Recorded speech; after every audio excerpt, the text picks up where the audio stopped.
Tan Cheng Bock, former People's Action Party MP and founder of the Progress Singapore Party, publicly expressed concerns over the estimated 335 million Singapore dollars cost for the founder's memorial.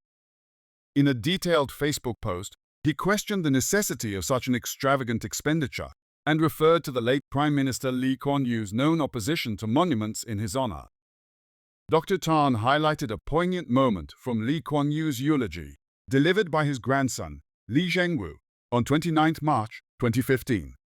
Lee recalled how, when it was once suggested that a monument be built for him, Lee Kuan Yew had responded, "Remember Ozymandias." This reference was to a sonnet by Percy Bysshe Shelley about Ramses II, in which a traveler encounters the ruins of a once grand statue in the desert. The statue bore the inscription, "My name is Ozymandias, King of Kings. Look on my works, ye mighty, and despair." But nothing else remained of the empire. Lee Kuan Yew reflected that his grandfather's remark underscored his belief that if Singapore failed, a monument would be useless, and if it thrived, a monument would be unnecessary. His legacy is not cold stone, but a living nation.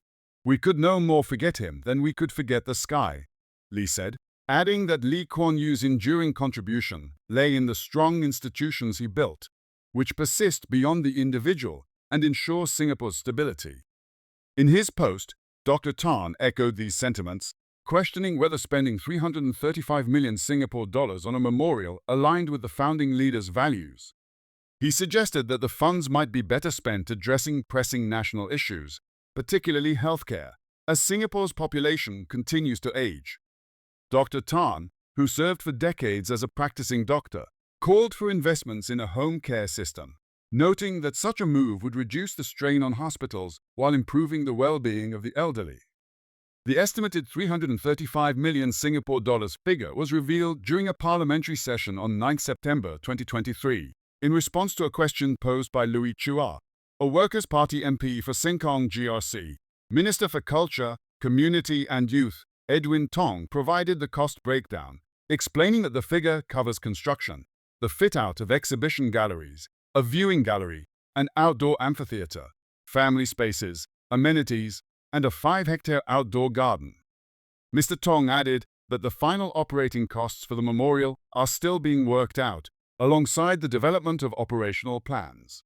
Notably, Mr. Tong's disclosure did not include land costs. Lee Kuan Yew, son of the late Lee Kuan Yew, also responded to Dr. Tan's post, pointing out that the 5-hectare site in Bay East Garden could significantly increase the overall cost.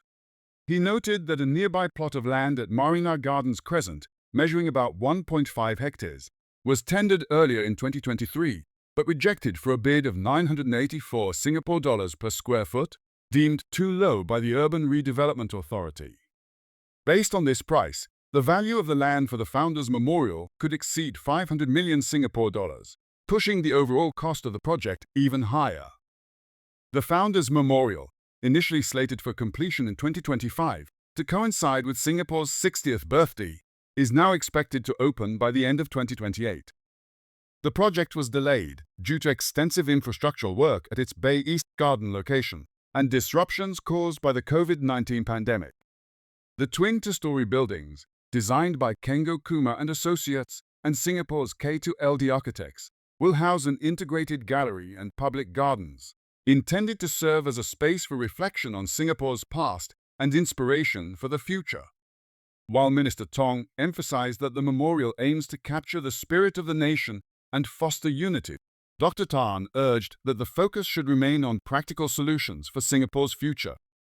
He argued that a simpler, more humble memorial would be more in line with the founding leader's values, allowing the remainder of the funds to be redirected toward initiatives that benefit the nation's aging population.